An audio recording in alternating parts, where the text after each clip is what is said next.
அஸ்ஸலாமு அலைக்கும் வரஹ்மத்துல்லாஹி வபரகாத்துஹு. கண்ணியத்திற்குரிய எல்லாம் வல்ல அல்லாஹு ஜல்ல ஷானஹு தஆலாவின் நல்லடியார்களே, வருகிற நாடாளுமன்ற தேர்தலிலே முஸ்லிம் சமுதாயம் யாரை ஆதரிக்க வேண்டும் என்பது குறித்து தமிழ்நாடு தௌஹீத் ஜமாஅத்தின் நிலைப்பாட்டை அறிந்து கொள்வதற்காக நீங்கள் எல்லாம் திரளாக குழுமியிருக்கிறீர்கள்.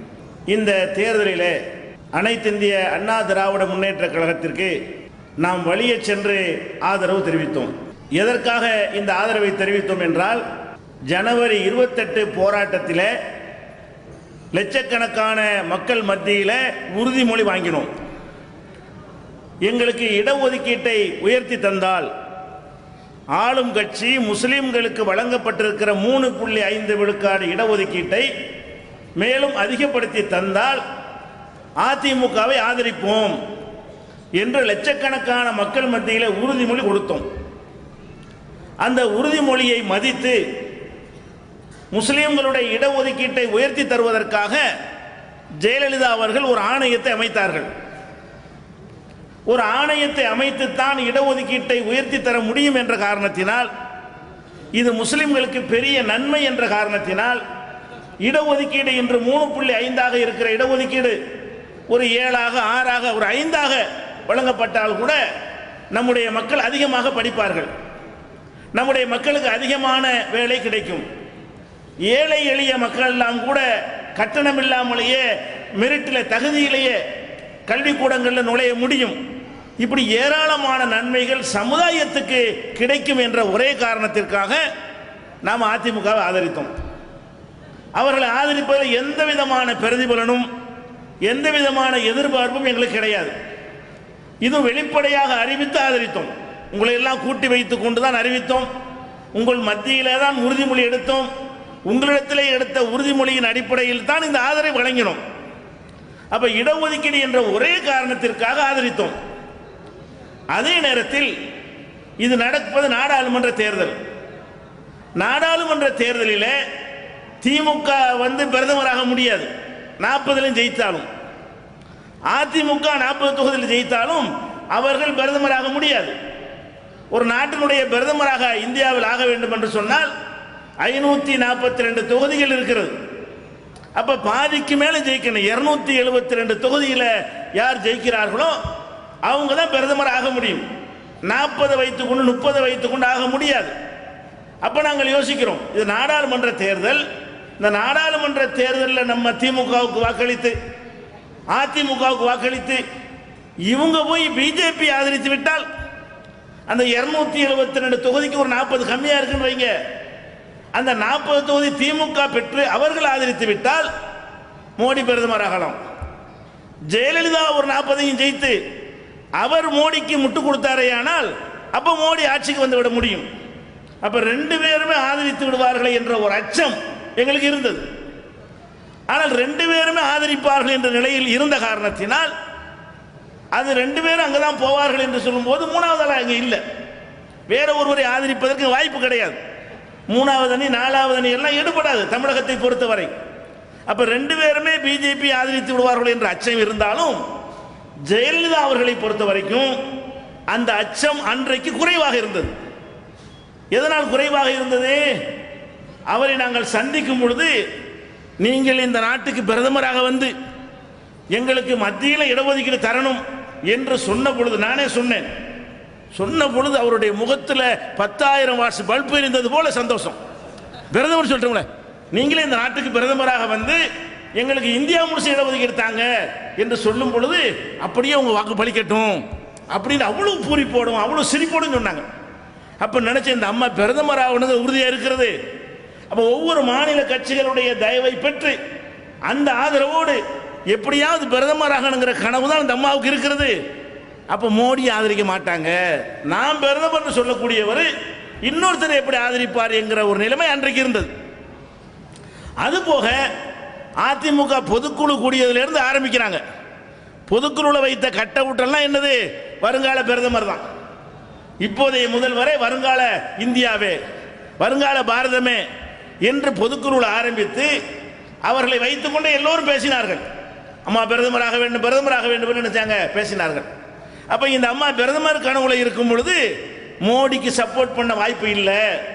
அப்ப இடஒதுக்கீட்டுக்காக வேண்டியும் மோடியின் பக்கம் செல்வதற்கான வாய்ப்பு இல்லை என்கிற காரணத்தினாலையும் அதிமுகவை நம்ம ஆதரித்தோம். அதே நேரத்தில் அன்றைய தேதியில் திமுகவுடைய நிலைமை அப்படி இருக்கவில்லை. கலைஞர் என்ன செய்கிறார்? பேட்டி கொடுக்கும் பொழுது மோடியை நண்பர் என்று சொன்னார். அந்த பத்திரிகையில் கேட்குறாங்க, மதவாதத்தை எதிர்த்து நீங்கள் களமிறங்கி இருக்கிறீர்களே, தேர்தலுக்கு பிறகு என்ன செய்யுங்கன்னு கேட்குறாரு. அது பின்னாடி பார்த்துக்கிறோம், மாட்டேங்கிறார். தேர்தலுக்கு பிறகு மோடி ஆதரிக்க மாட்டேன் என்று அவர் சொல்லவில்லை. அது பிறகு பார்த்துக் கொள்வோம் என்று சொன்னார். மோடி முதலாக திருச்சிக்கு வந்தார் தேர்தலுக்கு முன்னாடி. அப்ப சில இஸ்லாமிய அமைப்புகளும் வேற மாணவர் அமைப்புகளும் மோடிக்கு எதிராக போராட்டம் பண்ணினார்கள். அதை கண்டித்தார். போராட்டம் பண்ணது உரிமை தானே, பேசுற அவர் வர்றதுக்கு உரிமை இருக்குன்னு சொன்னா போராட்டம் பண்ற எங்களுக்கு உரிமை இருக்குல்ல, அவர் வருவது அவருடைய உரிமை, அதையெல்லாம் தடுக்கக்கூடாது என்று சொல்லி ஒரு மென்மையான முறையில் ஒரு முட்டு கொடுக்கும் வகையில் அவர் பேசினார். அப்ப அந்த தேர்தல் அறிவிக்கிற அந்த நேரத்துடைய நிலைமையில் இவர் பாஜகவுக்கு கடுமையான எதிரியை போலவும் கருணாநிதி அவர்கள் பாஜகவில் போய்விடுவார் என்பது போலவும் ஒரு தோற்றம் அன்றைக்கு இருந்தது. அப்ப பிஜேபியுடைய அச்சம் ரெண்டு பேர் மேலே நமக்கு சந்தேகம் இருந்தாலும் இதுல குறைவா இருந்தது, அதுல அதிகமாக இருந்தது. அதனால இந்த அச்சத்தை வைத்து நம்ம மாற்ற வேண்டிய நிலைப்பாட்டை மாற்ற வேண்டாம், இடஒதுக்கீடு கொடுத்து விட்டார்கள், ரெண்டு பேரும் போறதுக்கு தயாராக தான் இருப்பார்கள் என்கிற வகையில் நம்ம இடஒதுக்கீட்டுக்காக ஆதரித்தோம். ஆனால் காஞ்சிபுரத்தில் மாத்திரம் அந்த அம்மா அந்த டைலாக்கு, பிரதமர் டைலாக்கு மாற்றம் எல்லாம் பேசினாங்க. அதுக்கு அப்புறம் நடந்த ஒவ்வொரு கூட்டத்திலையும் பார்த்தீர்களே, ஆனால் நாங்களும் பங்கேற்கக்கூடிய ஒரு ஆட்சின்ட்டாங்க. நான் தான் பிரதமர்னு சொல்லிட்டு வந்தவங்க நாங்களும் பங்கேற்கக்கூடிய ஆட்சிங்கிற மாதிரி பேச ஆரம்பித்தார்கள். அதுபோக ஒவ்வொரு கூட்டத்திலையும் திமுகவை நாராக கிழிக்கிறார்கள். ஒவ்வொரு கூட்டத்திலையும் காங்கிரஸ் கட்சியை நாராக கிழிக்கிறார்கள். சரி, களத்தில் ரெண்டு பேரும் தான் நிற்கிதா? காங்கிரஸ் தமிழ்நாட்டில் போட்டியிடுது. சரி, பிஜேபி காங்கிரஸை விட நாங்கள் வலிமையாக இருக்கிறோம் என்று 4 கட்சியை கூட்டணி வைத்துக் கொண்டு போட்டியிருக்கிறார்கள். பிஜேபியோட விஜயகாந்த் இருக்கிறார், பிஜேபியோட ராமதாஸ் இருக்கிறார், பிஜேபியோட வைகோ இருக்கிறார். 4 பேரும் சேர்ந்து போட்டியிடும் பொழுது அது காங்கிரஸோட பெருசு நினைக்கணுமா இல்லையா? அப்ப காங்கிரஸை ஏசுவது போல திட்டுவது போல இந்த நாசகார சக்திகளை திட்டணுமா இல்லையா? திட்டல. திமுகவை திட்டுறாங்க, காங்கிரஸ் திட்டுறாங்க, எனக்கு ஓட்டு போடுங்கிறாங்க. அப்ப இன்னொருத்தன் களத்தில் நிற்கிறானே, அவனு தானே போட்டியிடுகிறான். அவனு வலுவான விஜயகாந்த் 10% ஓட்டு, 8 ஓட்டு நாங்கள் இப்ப எல்லாம் குடிகாரனுக்கு இல்லைன்னு போயிடுச்சு. அன்னைக்கு இருந்தது 10%, 8% என்ற அளவுக்கு இருக்கிறதே. அப்ப அவனை எதிர்க்கணுமே என்று நாளைக்கு பேசுவார்னு பார்த்தோம், பேசல. அப்புறம் பேசுவார்னா பேசல. 2-3 கூட்டங்கள்ல பார்த்தா ஒரே காங்கிரஸ் திமுக. அப்ப என்ன செய்யறோம்? நாம 4 பேர் அமைச்சிருந்தாங்க அதிமுகவில் தேர்தல் பணிக்குழு என்று. அவர்களை அணுகி இந்த போக்கு எங்களுக்கு சந்தேகத்தை ஏற்படுத்துது. இடஒதுக்கீடு நீங்க தந்தீங்க, இடஒதுக்கீடு அனுபவிக்க நாங்கள் உசுரோடு இருக்கணும். எங்களை அழித்து ஒழிக்கக்கூடிய ஒருத்தன் நான் தான் பிரதமர் சொல்லிட்டு இருக்கிறான். அவனை வீழ்த்தாம இடஒதுக்கீட்டுக்காக கூட நாங்கள் ஆதரிக்க முடியாது. அதை பற்றி அந்த அம்மாவை தெளிவாக பேச சொல்லுங்க. நாங்கள் எந்த தேர்தலில் ஒரு ஆதரவு எடுத்தாலும் எத்தனை கூட்டம் போட்டிருப்போம்? இப்போதான் கூட்டமாக போடுறோம். அதிமுக ஆதரித்து பொதுக்கூட்டம் போட்டோமா? மக்கள்கிட்ட வந்தோமா? இல்லை. ஏன்? இந்த தயக்கத்தை தெளிவுபடுத்தினால்தான் மேடை ஏறுவோம், தயக்கத்தை தெளிவுபடுத்தினால்தான் களத்தில் இறங்குவோம். சந்தேகத்தை போக்க வேண்டும், பகிரங்கமாக போக்க வேண்டும். அந்த அமைச்சர் என்ன சொன்னாங்க தெரியுமா? நீங்க அம்மா உடனே சந்திக்க ஏற்பாடு செய்கிறோம், உங்களிடத்தில் அம்மா உறுதிமொழி தருவார்கள். அது எவன் நம்புவான்? எவன் கேட்பான்? எங்கள்கிட்ட தந்துட்டாங்கன்னு ஏத்துக்கிறீங்களா? உறுதிமொழியை மக்கள்கிட்ட சொல்லு. எங்களை செஞ்சு தர வேண்டிய தேவை கிடையாது. இந்த உறுதிமொழியை மக்களிடத்தில் சொல்லுங்க என்று சொல்லுகிறோம். அவங்க ஏமாத்த பார்க்குறாங்க. எப்படி? நீங்க அம்மா சந்திங்க, உங்கள்கிட்ட கண்டிப்பா மோடி ஆதரிக்க மாட்டேன்னு அம்மா உறுதிமொழி தருவாங்க. அதை நாங்கள் உடன்படவில்லை. எல்லா வேலையும் நிறுத்தி விட்டோம், எங்கே எந்த வேலையும் செய்யவில்லை. கடைசியில் சொல்லுவாங்கன்னு பார்த்தா ஒரு நாளும் சொல்லவில்லை. அப்ப நம்ம என்ன வருது? இடஒதுக்கீட்டுக்காக ஆதரிக்கிறதா? நம்மளை கொன்று குவிக்கிறதுக்கு ஒருத்தன் நரபலி மோடி நிற்கிறான, அவனை கொண்டு ஆட்சியில் உட்காருவதற்கு துணை செய்வதா? அந்த ஆளை உட்கார வச்சா இடஒதுக்கீடு அனுபவிக்க ஆள் இருக்க மாட்டோமே. நம்ம இருந்தா தானே இடஒதுக்கீடு. ஆளுக்கு 2000 பேர் காலி பண்ணிட்டான்னு சொன்னா, அப்ப இடஒதுக்கீடு கிடைக்கிறதை விட நம்ம உயிர் வாழ்வது முக்கியம். அது கேள்விக்குறியாக்கப்படுது. அப்படி ஒரு தீய சக்தி களத்தில் நிற்கிறது. சிறுபான்மை ஓட்டு வேணும்னு சொன்னா எங்களுக்கு அனுசரணையாக நாங்கள் நம்புகிற விதத்தில், ஒவ்வொரு முஸ்லீமும் நம்புகிற விதத்தில் வெளிப்படையாக உறுதிமொழி தர வேண்டும் என்று கேட்டோமே, தரல. கடைசி வரைக்கும் தரல. சரி, இறுதியாக பொறுத்து பார்த்தோம்.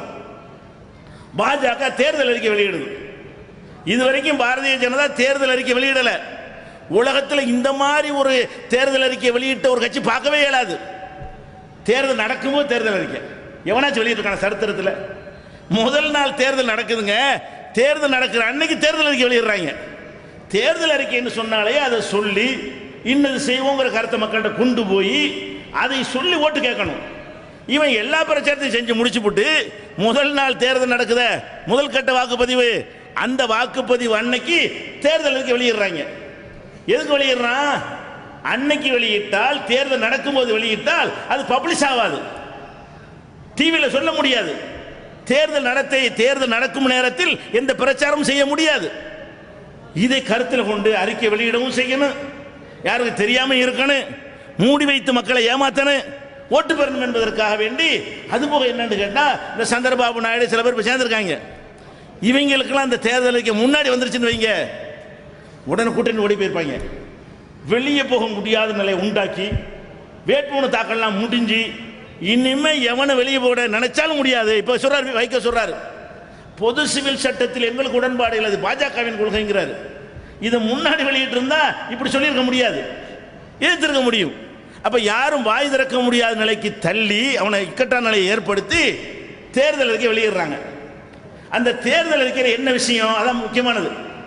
இதுவரைக்கும் ஜெயலலிதா வாய் திறக்கமாக இருக்கிறத சாதாரணமாக எடுத்துக்கொள்ளலாம். இப்ப என்ன பிரச்சனை? தேர்தல் அறிக்கை பாரதிய ஜனதா ஒரு அறிக்கையை சொல்லி இந்த அறிக்கையின் அடிப்படையில் தான் நாங்கள் ஆட்சி செய்ய போறோம் அப்படிங்கிறாங்க. அந்த அறிக்கையில் சொல்ற விஷயத்தை எல்லாம் பார்த்தீர்களேயானால் முஸ்லிம்களுக்கு எதிராக மிகப்பெரிய யுத்தத்தை அறிவிக்கிற விதமாக, மிகப்பெரிய போரை டிக்ளேர் செய்கிற விதமாக அந்த பாஜகவின் தேர்தல் அறிக்கை இருக்கிறது. இதை பார்த்தால் கொதிக்காதவனுக்கும் கொதிக்கும், ரத்தம் கொதிக்கும். நம்ம என்ன மாதிரி பிளான் திட்டமிட்டு அழிக்க நினைக்கிறார்கள் என்று ஒவ்வொரு முஸ்லிமும் கொந்தளிப்பில் ஆழ்ந்து விடுவான். இது ஒரு அரசியல் நடத்தக்கூடிய பலமுறை தமிழகத்தை ஆண்ட ஒரு முதல்வருக்கு தெரிய வேணாமா? இந்த தேர்தல் அறிக்கை வந்த பிறகும் வாய் மூடி இருந்தால் முஸ்லிம்கள் வாக்களிக்க மாட்டார்கள், தௌஹீத் ஜமாத்தை சொன்னாலும் வாக்களிக்க மாட்டார்கள். வாக்களிப்பீங்களா? மோடியை பிரதமர் ஆக்கான்னு சொன்ன பிறகு நாங்க ஓட்டு போடுறதுனா போடுவீங்களா? தௌஹீத் ஜமாத்துக்காரன் போட மாட்டான் என்று ஒரு முதல்வராக இருந்தவர் இருக்கிறது தெரியணுமா இல்லையா? எவ்வளவு பெரிய விஷயத்தை தேர்தல் அறிக்கை சொல்லி இருக்கிறாங்க என்று அதை பத்தி பேசணுமா இல்லையா? பேசல. அப்ப தேர்தல் அறிக்கைக்கு முன்னாடியும் பேசவில்லை, அதையாவது சாதாரணமாக எடுத்துக்கொள்ளலாம். தேர்தல் அறிக்கை வெளியிடப்பட்ட பிறகு ஆகா இவ்வளவு பெரிய ஆபத்து முஸ்லிம் சமுதாயத்தை காத்திருக்கிறது, எதிர்நோக்கி இருக்கிறது என்று கண்டிக்கணுமா இல்லையா?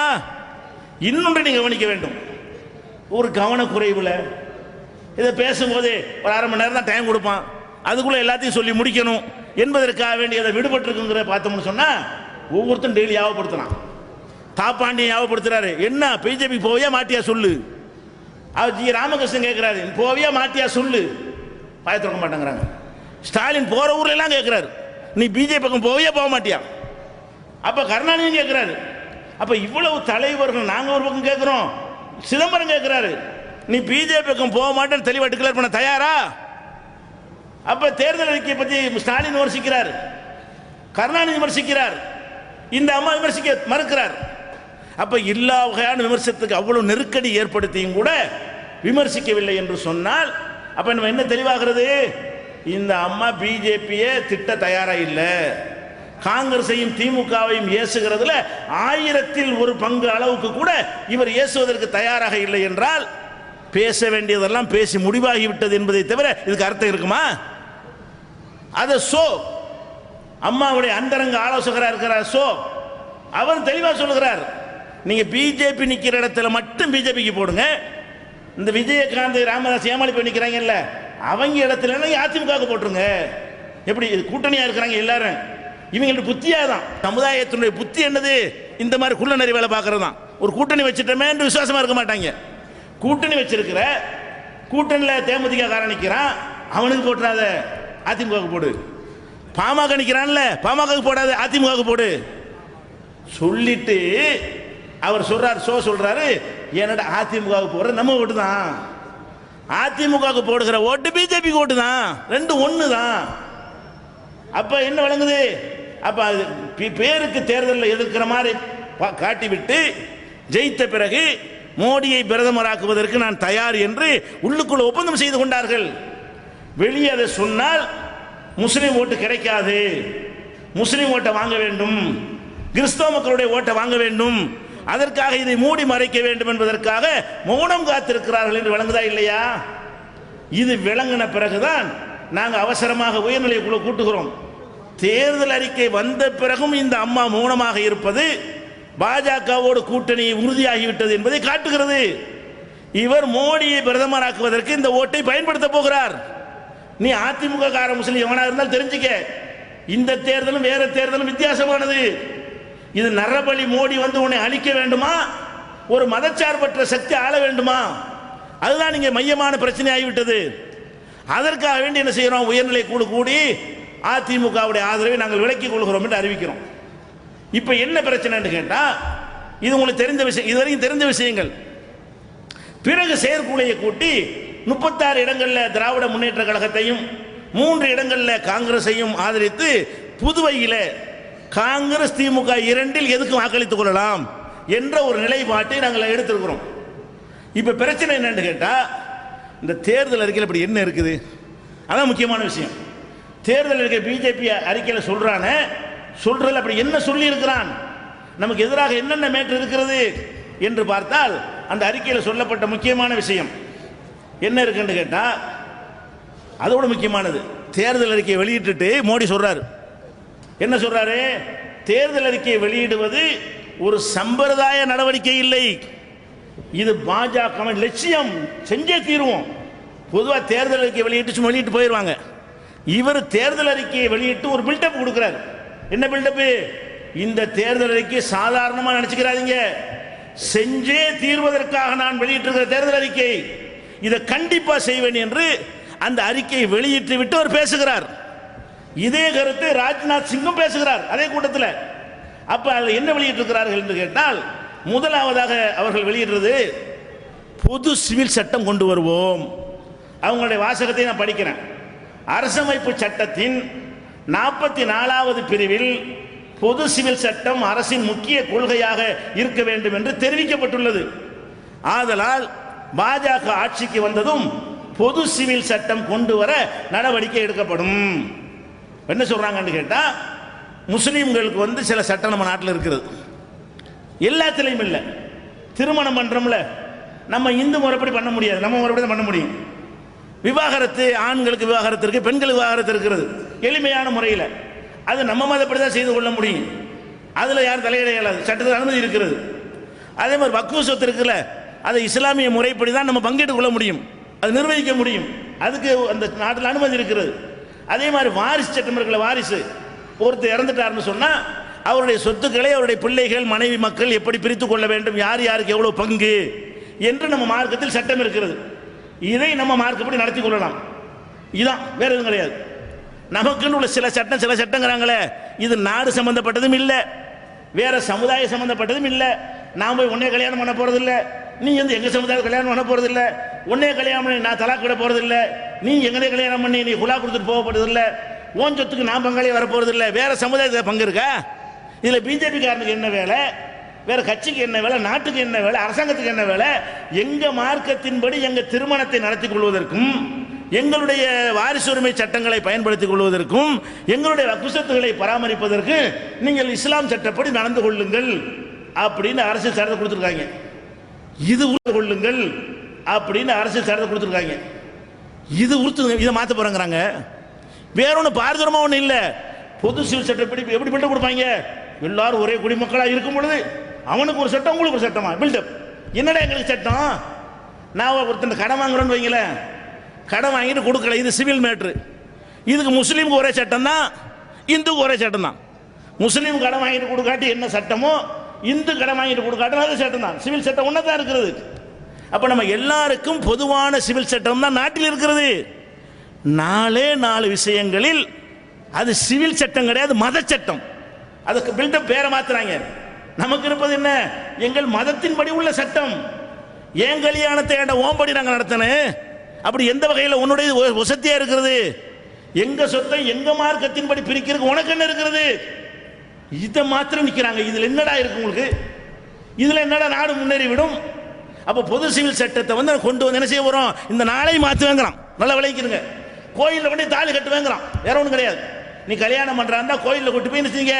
தாலியை கட்டு. உங்க அப்பா அம்மாட்ட செத்து போயிட்டான்னு சொன்னா எங்க இந்து மத பிரகாரம் தாத்தா சொத்து பேரனுக்குன்னு கொடு. அதான் மாற்ற போறீங்க? எதை மாற்ற போற? அப்ப எங்களுக்கு என்று ஒரு 4 விஷயம் இருக்கிறது. இந்த 4ம் யாரையும் பாதிக்கிற விஷயம் இல்லை. அது எங்களுக்குள்ள ஒரு விஷயம். இதை மாத்திரங்கிறீங்க. உங்க அப்பா வந்தாலும் மாற்ற முடியாது. சிவில் சட்டத்தில் நாங்க கம்ப்ளைண்ட் கொடுக்காம அரசாங்கம் தலையிடுமா? நான் ஒரு நாளுக்கு வாங்கின கொடுக்கல, அவர் கம்ப்ளைண்ட் கொடுக்கல, போலீஸ் வருமா? நீதிமன்றம் வருமா? அடே, பாதிக்கப்பட்டவன் கம்ப்ளைண்ட் கொடுத்தான்னு வர முடியும். நீங்க சட்டத்தையே போட்டாலும் அதை வேற எதுக்கு பயன்படுத்திடுவோம். டாய்லெட் பேப்பரை பயன்படுத்திடுவோம். ஏன்? அந்த சட்டத்துக்கு அதான் மரியாதை. நீ சட்டம் போட்டாலும் எங்களை ஒன்றும் செய்ய முடியாது. ஆனா உன்னுடைய வஞ்சக புத்தி முஸ்லீம்கள் அவங்க மார்க்கப்படி கல்யாணம் பண்ண விட மாட்டேங்கிறான். அதைத்தான் மாத்திரங்கிறான். அதுக்கு எதை துணை கிளைக்கிறான்? அரசியல் சாசனத்தில் 44வது பிரிவில் இப்படி இருக்கிறான். அது பாயிண்ட் என்ன? நாங்களா இதை சொல்லல. அரசியல் சாசனத்தில் 44வது பிரிவில் இருக்கிறது. இவங்களுக்கு அரசியல் சாசனம் தெரியல. இவங்களுக்கு அரசு ஒரு நாட்டை ஆளப்புற மோடிங்கிற வரலாறு தெரியல, பொய்யா சொல்லிட்டு இருந்தான். அறிவியல் தெரியல, உலர ஆரம்பிச்சான். கடைசியில் என்னன்னு பார்த்தா இவங்க எல்லாத்தையும் தயாரிக்கிறாங்க. அரசியல் சாசனம்டா என்னன்னு தெரியல. அரசியல் சாசன புஸ்தகம் இருக்கு பாருங்களேன். அவன் சொல்றபடி 44வது பிரிவில் அப்படி இருக்கிறது. அதுக்கு பாடுபட வேண்டும் அப்படின்னு இருக்கிறது. ஆனா அரசியல் சாசனம் வந்து நல்ல விளங்கிக்கிறீங்க. இந்தியாவுடைய சட்ட ஆட்சி வந்து அந்த அரசியல் சாசன புஸ்தகப்படி தான் நடத்த வேண்டும்.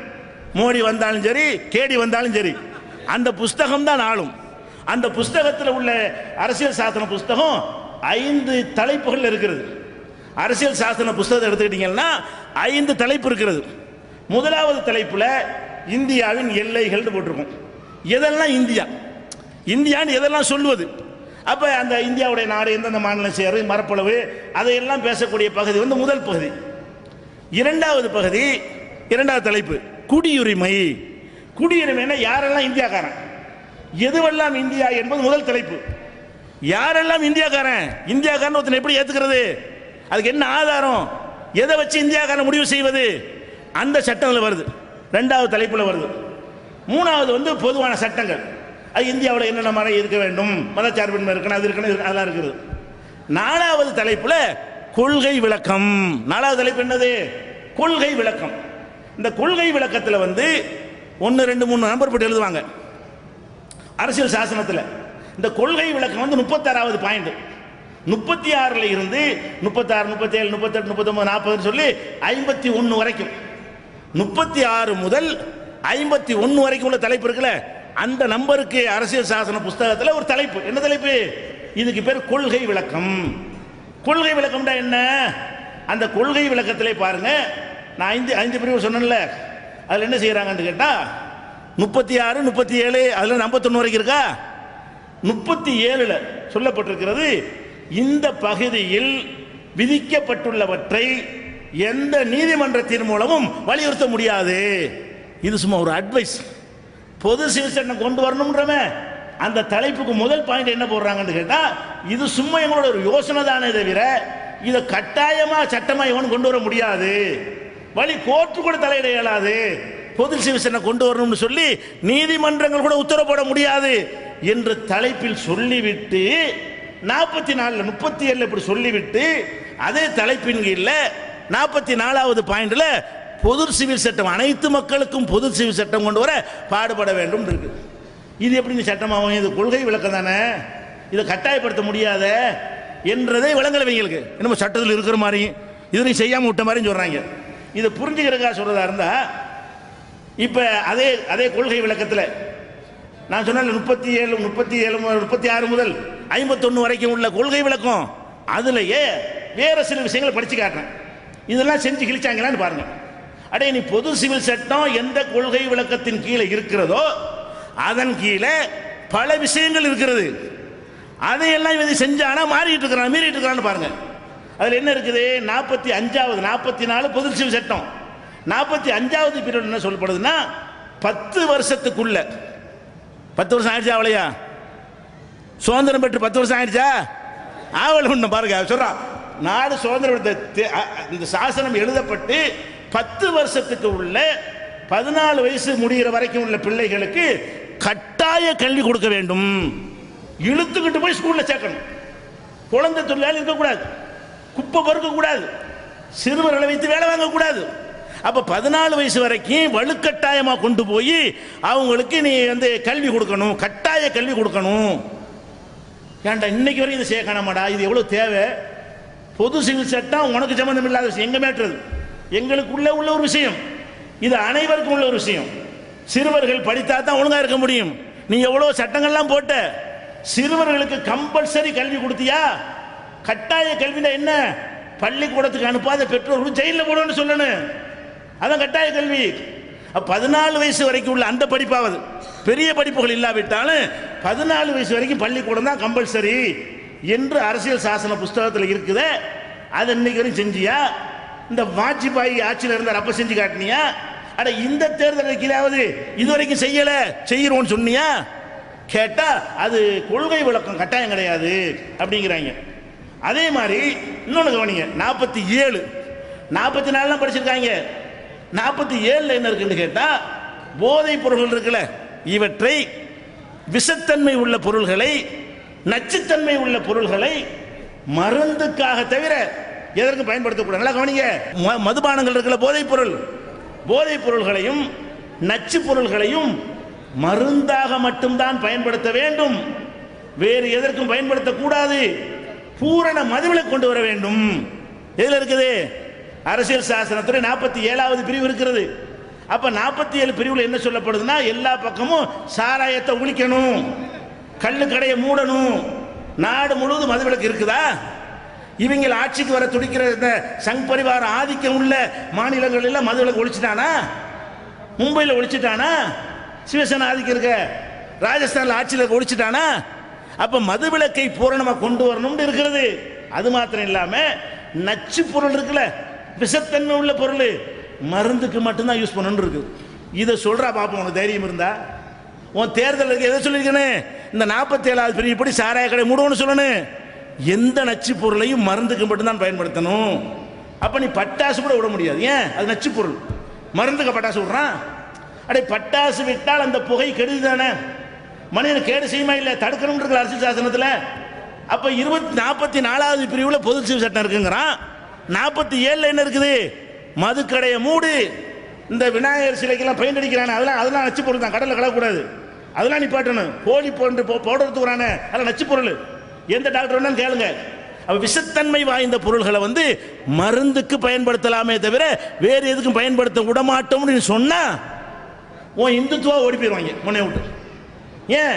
இந்த தண்ணி அடிக்கிற அங்கதான் ஜாஸ்தியா பாட்டில் கிடைச்சி. திருச்சியில் கூட்டம் முடிஞ்சு பார்த்தா எங்க பார்த்தா டாஸ்மாக் பாட்டில். அவன்லாம் வருவானா? அதுக்காக அதை பேச மாட்டேங்கிறாங்க. 47வது பார்க்க மாட்டேங்கிறாங்க. அதை விட பொருளாதார சக்திக்கு ஏற்றவாறு ஏழைகளாக இருந்தாலும் பணக்காரர்களாக இருந்தாலும் அவங்க சக்திக்கு தகுந்தவாறு கல்வியை உறுதி செய்ய வேண்டும்.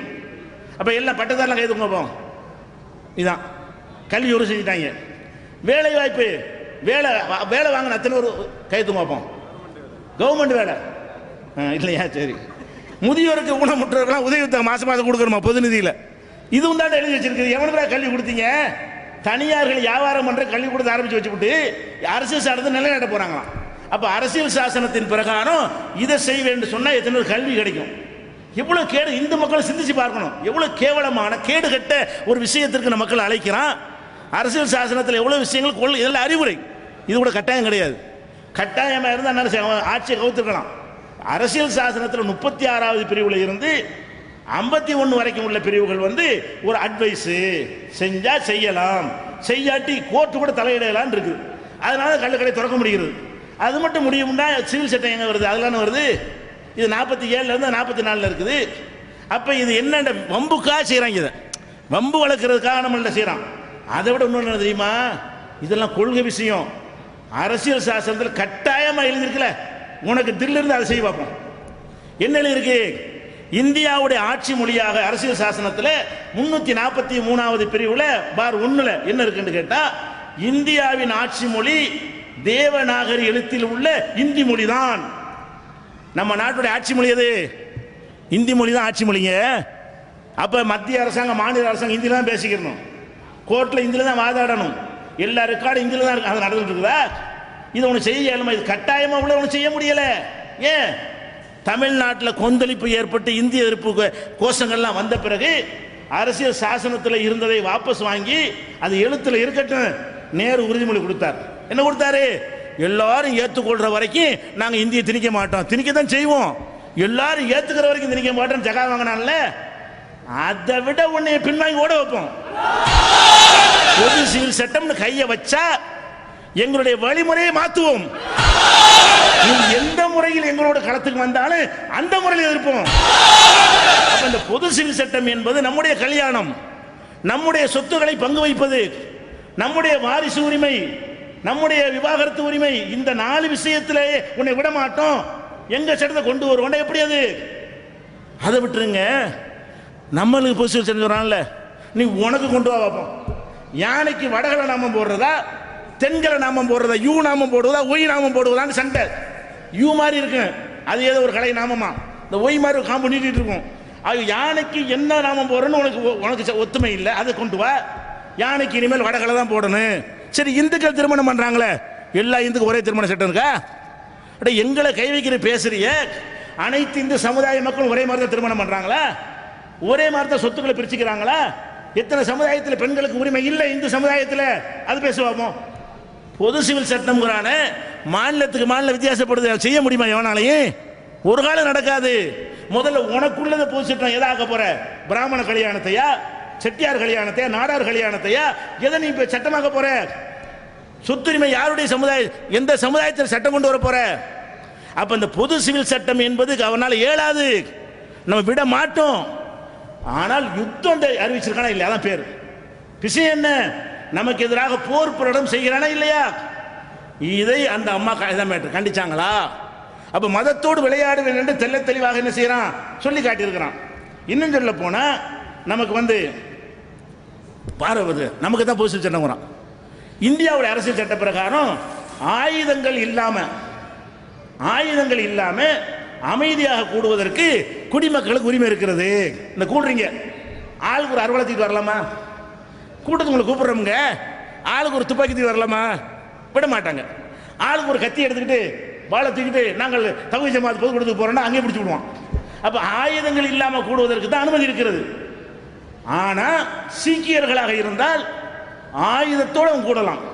இப்படியான ஒரு கூட்டம் போடும்போது அனைவரும் ஒரு வாழ், அரை வாழ், குறுவாள் மங்கல்ல வாழ்ல பாதி இத்த பெருசு கத்தி இதை எடுத்துக்கிட்டு வரலாம். ஏன் வரலாம்ங்கிறோம்? கிர்பான் என்பது இது அரசியல் சாசனம் 19 இருக்கிறது. இது ஆயுதம் இல்லாமல் தான் கூடணும். அதே அரசியல் சாசனத்தில் 25 இருக்கிறது. கிர்பான் குருவால் வைத்திருப்பது அணிந்திருப்பதும் சீக்கிய மதத்தின் ஒரு அங்கமாக கருதப்படும். அது மத அடையாளம். தாடியை சரிச்சிட்டுவான்னு சொல்ல முடியுமா? சீக்கியன்ட்ட கத்தியை போட்டுவான்னு சொல்ல முடியாது. எப்படி தாடி அவனுக்கு மத அடையாளமோ அதே மாதிரி கத்தி மத அடையாளம். இப்ப சோனியா காந்தியை ஒரு சீக்கியர் சந்திக்க போனா கத்தியோட போகலாம், புடுங்க முடியும். மத அடையாளம், என்னுடைய மத அடையாளம் அரசு, இதை தடுங்கடா. எங்க கல்யாணம் பண்ற கை வைக்க ஒருத்தன் மட்டும் கத்தியோட வரலாம், இன்னொருத்த கத்தி இல்லாம வரலாம். என்ன அர்த்தம்? அப்ப ஒருத்தனுக்கு மட்டும் கத்தியோட வரலாங்கிறீங்க. போலீஸ் ராணுவத்தில் வேலைக்கு எடுக்கும் பொழுது அவனை தலப்பா கட்டி வர சொல்லி பார்ப்போம். யூனிஃபார்ம் போடுற சீருடை பணியாளருங்கிற அதுல எல்லாரும் ஒரு டைப்பாக விட போடுறான். சீக்கியர் மாத்திரம் செய்யறான், தாடி எடுக்க மாட்டேங்கிறான், தலப்பாங்க கட்ட மாட்டேங்கிறான். எவனுக்கு ஒன்றும் செய்ய முடியல, தளபதி வரைக்கும் வர்றான். இந்த உடையோட யூனிஃபார்ம் இல்லாம யூனிஃபார்முக்கு மாத்தமான ட்ரெஸ்ஸோட ராணுவத்தின் தலைமை தளபதியா வர்றான்.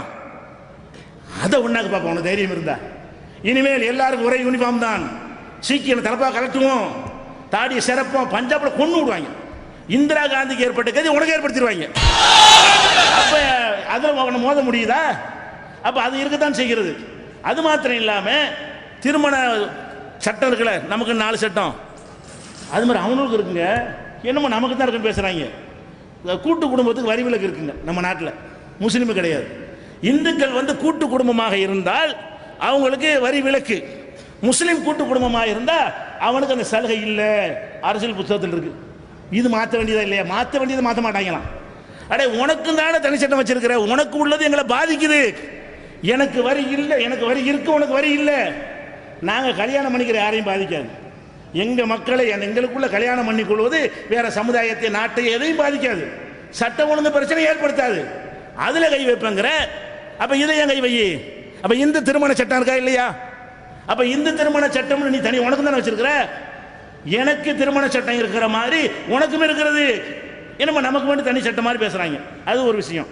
அதே மாதிரி தத்து எடுக்கிறாங்கல்ல, தத்து ஒரு பிள்ளையை எடுத்து வளர்க்குறாங்க. பெத்த பிள்ளைக்குள்ள எல்லா உரிமையும் உண்டு. அது இந்துக்களுக்கு, முஸ்லீமுக்கு இல்லை. அப்போ முஸ்லீமுக்கு உள்ளது தனி, இந்துக்கு தனி வச்சானே இருக்கிறீங்க. அப்போ இதெல்லாம் வச்சு பார்க்கையில் இது வேணும்னு வம்பு வளர்க்குற செய்கிறாங்க. இன்னும் சொல்ல போனால் இது மதச்சார்பற்ற நாடு. நம்ம நாடு பாகிஸ்தான் நாடு மதச்சார்பற்ற நாடா? அது இஸ்லாமிய நாடு. இஸ்லாத்தின்படி நடக்கலாத விஷயம். அவன் என்ன செஞ்சிருக்கான, இஸ்லாமிய நாடு டிக்ளேர் பண்ணியிருக்கான். பாகிஸ்தான்ல இந்துக்களுக்கு தனி சட்டம் இருக்கிறது. அடே மத ஆட்சி நடக்கக்கூடிய பாகிஸ்தான்ல, பங்களாதேஷ்ல, ரெண்டு நாட்டில் என்ன இருக்குது இந்துக்களுக்கு? அவங்க மதப்படி அவங்களுடைய திருமண சடங்குகளை எல்லாம் செய்து கொள்ளலாம் என்று அந்த நாட்டில் மதச்சார்பு உள்ள நாட்டில் இருக்கிறது. அதே மாதிரி இலங்கை, தாய்லாந்து, இது புத்த மத நாடு.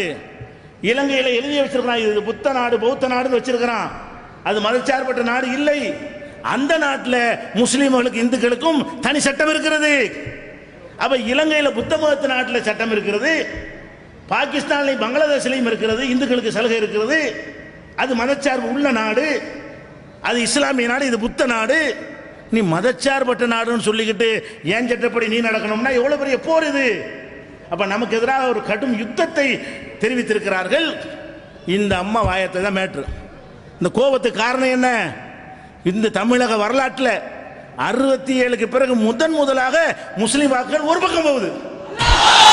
இதுவரையும் கிடையாது. ஏன் அவ்வளவு பெரிய நிலை இந்த ஒரு அறிக்கையின் மூலமாக ஏற்படுத்தி விட்டாங்க. இந்த அறிக்கையின் மூலமாகவும் இந்த அம்மாவுடைய மௌனத்தின் மூலமாகவும் இது ஏற்பட்டிருக்கிறது. அப்ப இது ஒரு விஷயத்தை விளைக்கணும். இது போக என்னன்னு கேட்டா, இன்னும் அவங்க என்னெல்லாம் சொல்றாங்கன்னு பாருங்க. என்னெல்லாம் கொண்டு வர போறாங்கன்னா, தீவிரவாத இது ஒன்னாச்சா யுத்தம். அடுத்த யுத்தத்தை பாருங்க. தீவிரவாத எதிர்ப்பு சட்டத்தை திரும்ப கொண்டு வருவோம். இந்த பொடாண்டு ஒரு சட்டம் கொண்டு வாங்க. போடாண்டு நாட்டு மக்கள் எதிர்த்து கட்டி விட்டாங்க. அந்த பொடா சட்டம் என்ன தெரியுமா? எவனை வேண்டாலும் குற்றச்சாட்டு சுமத்தி உள்ள கொண்டே போட்டு போடலாம். அவன் தான் குற்றம் மட்டும் நிரூபிக்கணும். இப்போ என்னை குற்றவாளின்னு கொண்டு போனால் நான் நிரூபிக்க வேண்டிய தேவையில்லை, அவன் தான் நிரூபிக்கணும். அரசாங்கம் இந்த சட்டத்தில் உங்களை கைது பண்ணினால் யார் மேலேயும் போட்டுடலாம், நிரப்பராதி நீ நிரூபி இப்படின்னு சொல்லி பல லட்சக்கணக்கான அப்பாவி முஸ்லீம்களை உள்ள பிடிச்சி தள்ளி கொடுமைப்படுத்தினார்கள். 1% பேர் கூட தண்டிக்கப்படலை. இந்த பொடா சட்டத்தில் கைது செய்யப்பட்டவர்கள் 1% பேர் கூட தண்டிக்கப்படலை. அவ்வளோ பொய். இப்போ காங்கிரஸ் ஆட்சியில் இருக்கும் பொழுது அந்த சட்டம் இந்த மாதிரி அநியாயம் பண்ணி நாட்டு மக்களுடைய கொந்தளிப்பை ஏற்படுத்தி அவங்க வாபஸ் வாங்கிட்டாங்க. இப்போ சொல்கிறோம் அதை கொண்டு வருவோங்கிறான். அப்படின்னா என்ன அர்த்தம்? இந்த கூட்டத்துக்கு வந்துட்டு போறீங்கல்ல, இவ்வளோ பேரும் பயங்கரவாதி பிடிச்சி உள்ள போடலாம். என்ன ஆதாரத்தை நீ நிரூபிச்சுக்க. என்னடா ஆதாரம்? நாட்டு உலகத்தில் சட்டம் என்ன? உலகம் பூரா உள்ள நீதி விஷயம் என்னன்னு கேட்டால், யார் குற்றம் சுமத்துகிறார்களோ அவர்கள் தான் நிரூபிக்கணும். இவர் திருடன் நான் சொல்கிறேன், ஆதாரம் என்ன அவர்கிட்ட கேளுங்கன்னு கூடாது, நான் தான் சொல்லணும். நான் திருடன் யாரை சொல்கிறேன்னு நான் தான் ஆதாரம் காட்டணே. இத்தனை இந்த ஆளை எடுத்தான்னு சொல்லணுமா இல்லையா? நான் திருடன் சொல்ல மட்டும் தான் செய்வேன், இல்லைன்னு அவரை நிரூபிக்கணும். உலகத்தை எவனுக்காக முடியுமா? அப்போ அந்த மாதிரியான ஒரு சட்டம், இந்த பொடா சட்டம், இதை கொண்டு வருவோன்னு இருக்கிறாங்க. காங்கிரஸ் ரத்து செய்த இந்த சட்டத்தை கொண்டு வருவோம். எதுக்காக வேண்டி? அப்பாய் பொம்பளை எல்லாம் இஸ்ரத் ஜஹானை எல்லாம் என்கவுண்டரில் போட்டு தள்ளினாங்களே, அந்த மாதிரி உங்களை எல்லாம் போட்டு தள்ளுவதற்கு சிறப்பு சட்டத்தை கொண்டு வந்து ஒவ்வொரு அப்பாவி முஸ்லீமும் பிடிச்சி போய் பயங்கரவாதி பயங்கரவாதி பயங்கரவாதின்னு போடுவேன் டிக்ளேர் பண்ணுறான். இந்த அம்மா கோவம் வரல, ஓட்டு வேணும், வாய் திறக்க மாட்டாங்க. எங்களுக்கு எவ்வளோ பெரிய அச்சுறுத்தல் வந்திருக்குன்னு அதை பேச மாட்டாங்க. அப்போ வாபஸ் ஆகாமல் என்ன செய்யறது? விளங்குது. அடுத்து இது ஒரு சட்டம், இதெல்லாம் பொடா சட்டம், தனியாக தலைப்பில் பேச வேண்டிய விஷயம், உங்களுக்கு புரியுதுக்காக சொல்கிறேன். அதே மாதிரி நாடு முழுவதற்கும் தேசிய கல்வி திட்டம் கொண்டு வர போறாங்களாம். தேசிய கல்வி திட்டம். தேசிய கல்வி திட்டம்னா அவங்க கொண்டு வர அந்த கல்வியை தான் தமிழ்நாடு, ஆந்திரா, குஜராத் எல்லா மாநிலமும் ஃபாலோ பண்ணணும். மாநிலங்களுக்கு அதிகாரம் கிடையாது. தேசிய கல்வி திட்டம் கொண்டு வர போறாங்களாம். என்ன கொண்டு வருவாங்க? இதுதான் கொண்டு வருவாங்க. ராமாயணம், மகாபாரத, தேசிய கல்வி என்னது? ராமாயணம், மகா குரு பூஜை, சரஸ்வதி பூஜை இதெல்லாம் கொண்டாடி வர வேண்டும். இந்த மாதிரியான அவங்க மதத்தினுடைய சட்டங்களை எல்லாம் பள்ளிக்கூடத்து பாட புத்தகத்தில் சேர்த்து நீனும் படிச்சு ஆகணும். இந்துக்கள் படிச்சுட்டு போங்க, எங்களுக்கு என்ன, எங்களையும் படிக்க சொல்றீங்க? இது ஒன்று அரசாங்க தேசிய கல்வி இதுக்கு நீ கொண்டு வர, அந்த தேசிய கல்வி திட்டத்தை கொண்டு வரவன் யாருன்னு பார்க்கணுமா இல்லையா? ஏன் நீ ராமர் கோயில் கட்டுவேங்கிற, மதவெறியன்னு காட்டிக்கிட்டு இருக்கிற, எங்களை பல்லாயிரம் பேரை கொண்டு குவிச்சிருக்கிற, அதுக்கு நியாயப்படுத்திக்கிட்டு இருக்கிற. நீ கொண்டு வர்ற தேசிய கல்வி எப்படி இருக்கும்? அப்போ நாடு முழுவதும் ஒரே மாதிரி கல்வியை கொண்டு வர போகிறோம் அப்படிங்கிறான். அப்படின்னா என்ன அர்த்தம்னா, அவன் பாடத்திட்டத்தை கொண்டு வருவான், அதை மாநிலங்கள் ஏற்றுக்கொள்ள வேண்டும். மாநிலம் ஏற்றுக்கொண்டால் நீங்களே ஏற்றுக்கொள்ள வேண்டும். நீங்கள் பள்ளிக்கூடத்தில் போய் ராமர் தான் இந்த நாட்டினுடைய கதாபாத்திரம், அவர் தான் ஹீரோ என்று நீங்கள் சொல்ல வேண்டும். அப்படி எழுதினா தான் மார்க் விழுவும். ராமனுடைய மனைவி சீதை நீங்கள் விட எழுத வேண்டும், அப்போ தான் மார்க் விழுவும். அப்போ இந்த மாதிரி முகலாயர்கள்லாம் நாடு பிடிக்க வந்தவங்க, ஆரியர்கள்லாம் இந்த நாட்டை காப்பாற்ற வந்தவர்கள் எழுதி வச்சிருப்பான். நீங்கள் என்ன செய்யணும்? அதை படிச்சு எழுதணும், மார்க் கிடைக்கும். அப்போ நீ என்னத்தை கொண்டு வர போகிற? எங்கள் பள்ளிக்கூடத்து பாட புத்தகத்தை மாற்ற போகிறேன்னு சொன்னால் இது ஒரு பயங்கரமான விஷக்கருத்தை பரப்பி மக்களை பிரித்தாளுகிறது ஏற்படுத்துமா இல்லையா? இது செய்கிறாங்க. தேர்தலில் உள்ள அடுத்த விஷயம். அடுத்து என்ன செய்யறாங்கன்னா, எத்தனை இந்து நம்ம நாட்டை சேர்ந்தவங்க பல நாடுகளில் இருக்கிறாங்க. அமெரிக்காவில் இருக்காங்க, பிரிட்டனில் இருக்கிறாங்க, அரபு நாடுகளில் இருக்கிறாங்க. பல நாடுகளுக்கு இந்தியர்கள் போய் பணியாற்றுகிறார்கள். பணியாற்றக்கூடிய நேரத்தில் அங்கே சில பிரச்சனை, அங்கே போய் குடியுரிமை வாங்கிடுறாங்க. பிறப்பால் இந்தியர்களாக இருக்கிறாங்க, அமெரிக்காவில் போய் அமெரிக்க குடியுரிமை வாங்கிடுறாங்க. அங்கே ஒரு ப்ராப்ளம் ஏற்படுது. அப்போ என்ன செய்யணும்? தாயகத்தை வர நினைப்பான். அமெரிக்காவில் கொடுமைப்படுத்தப்படுறாங்க இந்தியர்கள். அப்போ என்ன செய்யணும்? வா, நம்ம நாடு இருக்கு, நாங்கள் உன்னை குடிமான திரும்பி ஏற்றுக்கிறோம், இந்த நாட்டில் நீ போயிருக்கிற, அந்த நாட்டில் குடியுரிமை வாங்கியிருந்தாலும் அனைவரையும் ஏற்றுக்கிறோம்னு சொல்லணும். இது கரெக்டு. இவன் நிலையிருக்கான் தெரியுமா? வெளிநாடுகளில் வாழ்கிற இந்துக்களுக்கு அப்படி இருக்கான். வெளிநாடுகளில் வாழ்கிற இந்துக்களுக்கு பிரச்சனை ஏற்படுமையானால் அந்த இந்துக்களின் தாயகமாக இந்தியா இருக்கும், அவர்களுக்கு மட்டும் குடியுரிமை தருவோம். முஸ்லீம் வெளிநாட்டில் போய் பாதிக்கப்பட்டீங்க வந்தானே ஆனால் அவனுக்கு குடியுரிமை தரமாட்டோம், கிறிஸ்தவர்களுக்கு தரமாட்டோம், சீக்கியர்களுக்கு தரமாட்டோம், புத்தர்கள் இந்து கணக்கில் வந்துடும் அரசியல் சாசனப்படி. அப்போ அந்த மாதிரியான ஒரு விஷயத்தை தேர்தல் எழுதுறான்னு எப்படிப்பட்ட விஷயமோ இது கண்டிக்கணும் கூட முதலமைச்சர் ஜெயலலிதா தெரியாதா? இது எவ்வளோ பெரிய பாரதூரமாக, என்ன இவ்வளோ பெரிய விஷயமா இருக்குது, இவ்வளோ பயங்கரமான விஷயமா இருக்குது. அப்போ வெளிநாட்டில் பாதிக்கப்பட்டால் கூட இந்துக்களுக்கு தான் குரல் கொடுக்கும் இந்த நாடு. அப்போ இந்து நாடு, முஸ்லீமுக்கு உனக்கு நாடு கிடையாது என்று நீ காட்டுனு சொன்ன. காட்டு ஒரு வேலை வந்து இதெல்லாம் செஞ்சாண்டு வைங்க, என்ன நடக்குங்கிறீங்க? இந்தியாவா இருக்குன்னு நினைக்கிறீங்களா? என்ன நடக்கும்? மோடி வந்து கள்ளத்தோணில் ஏறி எங்கிட்ட ஓட வேண்டி வரும், நாடு கொந்தளிக்கும், உலக நாடுகள் புறக்கணிக்கும், பொருளாதார தடை விதிக்கப்படும். சிறுபான்மை மக்களை நசுக்கினால் சிறுபான்மை மக்களாகிய முஸ்லீம்கள்ட்ட வளம் இருக்கிறது, கிறிஸ்துவர்கள்ட்ட வல்லரசுங்கிற பலம் இருக்கிறது. ரெண்டும் சேர்ந்து இடுக்குனாண்டு வை, பெட்ரோலும் கிடைக்காது, எதுவும் கிடைக்காது. கடைசி ரெண்டு ஆயிரம் நீ சுடுகாடு மாதிரி போயிருங்க. நாட்டில் பாராளுமன்றத்துக்கு மாட்டு வண்டிலாம் போகணும். மோடி பாராளுமன்றம் எப்படி போகணும்? வீட்டிலேருந்து மாட்டு வண்டியை பிடிச்சி தான் போகணும். அந்த நிலைக்கு தள்ளுறதுக்கு பார்க்குறாங்க. நீ செஞ்சிட முடியுமா? அப்படி நீ யுத்தம் செஞ்சதுக்காக நாங்கள் சொல்கிறோமே தவிர நீ உன் தேர்தல் அறிக்கையில் உன்னால் செய்ய இயலாது. செஞ்சினா உலக நாடுகள் பார்த்து கற்காலம் நினச்சிட்டு இருக்கிறியா? ஆர்எஸ்எஸ் உண்டாக்குனான அந்த காலத்தில் நான் பேசியிருக்கலாம். இந்த காலத்தில் எல்லாம் தலையிடுவான். ரஷ்யாவே துணை செய்ய முடியாது, உக்ரைனில் ஓரத்தில் நின்றுட்டு இருக்கிறான். அப்போ ஆனானப்பட்ட ரஷ்யாவே உலகம்லாம் இருக்கும் பொழுது நீ இல்லை ஏமாத்துறோம். அந்த மாதிரி பயத்துக்கு நான் சொல்லவில்லை, நாங்கள் பயப்பட மாட்டோம். ஆனால் நீ யுத்தம் அறிவிச்சிருக்கே இல்லையா? அப்போ இந்துக்களுக்கு மட்டும்தான் கொடுப்பேங்கிற. அடுத்து என்ன? நாட்டின் அரசமைப்பு சட்டத்துக்கு உட்பட்டு ராமர் கோயில் கட்டுவோங்கிறான். கிட்ட ஒரு அரசாங்கத்துடைய வேலை, மதச்சார்பற்ற அரசாங்கத்து வேலை கோயில் கட்டுறதா? கோயில் கட்டினால என்ன அர்த்தம்? பள்ளியாசலும் கட்ட வேணாம், பள்ளியாசம் நாங்கள் கட்டிக்கிறோம், கோயில் இந்துக்கள் கட்டிக்கிறாங்க, சர்ச்சை கிறிஸ்தம் கட்டிக்கிறாங்க. உனக்கு என்னடா வேலை? அரசாங்கம் வந்து ஒரு கோயிலை, குறிப்பிட்ட கோயிலை கட்டுவோங்கிறான். அது எந்த கோயிலை கட்டுவாங்கிறான்? 450 வருஷமா அது பள்ளிவாசலாக இருந்துச்சு, முஸ்லீம்கள் தொழுகை நடத்தினார்கள், இரவோடு இரவாக கொண்டு போய் இந்த 49ல் பள்ளிவாசலில் சிலையை வைத்தார்கள், ராமர் லட்சுமணனும் அவர்களுடைய ஜென்ம பூமியில் அவதரித்து விட்டார்கள் என்று சொல்லி பூட்டை போட்டார்கள். அதை பூட்டு போட்டு வைத்துக்கொண்டே 92 இடித்தார்கள். அதில் போய் கட்டுவாங்கிறான். உனக்கு நாட்டில் இடம் கிடைக்கலையா? ராமர் பிறந்தார், என்ன ஆதாரம்னு கேட்டால் மத நம்பிக்கைக்கு ஆதாரம் கேட்கக்கூடாதுங்கிறான்.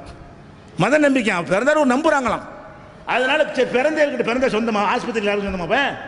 நீங்கள் ஆஸ்பத்திரியில் எல்லாரும் பிறந்திருப்பிய, ஆஸ்பத்திரி எழுதி கேட்டால் எழுதி தருவான் அவன். ராமருங்க பிறந்தாரான். ராம ஜென்மபூமின்னு 50 இடம் இருக்கு. அயோத்திக்கு போனீங்கன்னா ஒவ்வொருத்தரும் இதான் ராம ஜென்மபூமிங்கிறான். 50 ராமர் இருந்தாரப்ப. அப்போ இது வேணும்னு சண்டை போடுறதுக்காக இது உண்டாக்குனாங்க. வழக்கு ராமரை சொன்னால் என்ன செய்ய, இந்துக்கள்கிட்ட ஓட்டு கிடைக்குங்கிறதுக்காக வேண்டி பல கோடிகளை அடித்தாங்க. பல சுருட்டினாங்க, பணம் கோடி கோடியாக குவிச்சிருக்கிறாங்க. அந்த மாதிரி பணத்தை வைத்து கொண்டு இப்போ என்ன செய்கிறாங்க, ஊடகங்களில் பில்டப் கொடுத்துட்டு இருக்கிறாங்க. அதனால் ராமர் கோயில் கட்டுவோங்கிறிய நான் கேட்குறேன், அரசியல் சாசனத்துக்கு உட்பட்டு கட்டுவாங்களாம். அரசியல் சாசனம் உட்பட்டு கொலை செய்யணும்னு சொல்லலாமா? அரசியல் சாசனத்துக்கு உட்பட்டு நான் உன்னை கொலை செய்வேன், அரசியல் சாசனத்துக்கு உட்பட்டு துப்பாக்கியில் சுடுவேன். இது எப்படி கிறுக்குத்தனமா? அது மாதிரி அரசியல் சாசனம் செய்ய முடியுமா? அரசியல் சாசனம் என்ன சொல்லுது? ஒருத்தன் ஒரு இடத்துல இருந்தான்னு சொன்னால் அவனுக்கு சொந்தம்னு சொல்லுது. நாங்கள் தான் இருந்தோம் 450 வருஷமாக, நாங்கள் தான் வழிபட்டோம், எங்கள்கிட்ட ரெக்கார்டு இருக்கிறது, எங்களுக்கு தான் இதான் சட்டம். அப்போ இந்த சட்டத்தை மீறி நீங்கள் செய்கிற அந்த சட்டத்தை மாற்றணும். அரசியல் சட்டத்துக்கு உட்பட்டு கட்டுவோம் என்று சொன்னால் அப்போ என்ன பயங்காட்டுறதுக்காக சொல்கிறது? ஒன்னால் அரசியல் சாஸ்திரத்துக்கு உட்பட்டு கட்டுவதாக இருந்தால் வாஜ்பாய் கட்டியிருப்பார். ஆனானப்பட்ட வாஜ்பாய்க்கே முடியலை. ராமர் கோயில் கட்டினாரா? கட்டணும். ஒருத்தன் சாவணும் உண்ணா இருந்த ஒரு மகன் உட்கார்ந்தான், அவனை பிடிச்சி உள்ள போட்டார். யாரு? வாஜ்பாய் ஆட்சியில் தான் நான் கட்ட போகிறேன், சாவு வரைக்கும் உண்ணா வருதம்னா பிடிச்சி உள்ள போட்டுட்டார். ஏன்? அந்த சீட்டில் உட்காந்துட்டு இப்படிலாம் பேச முடியாது. நீ எதிர்கட்சியாக இருக்கும் கத்திக்கிட்டு இருக்கலாம், பிரதமர் சீட்டில் உட்காந்துக்கிட்டு ராமர் கட்ட வேண்டியன்னா அது நிற்க சொல்ல முடியாது. அப்போ அந்த மாதிரியான ஒரு யுத்தத்தை அறிவித்திருக்கிறார்கள். அடுத்து என்ன? எல்லா மக்களும் பாதிக்கக்கூடிய வகையில் இடஒதுக்கீட்டு காப்பு வைக்க போகிறாங்க. அனைவருக்கும் சமமான வாய்ப்பு வழங்குவோம்.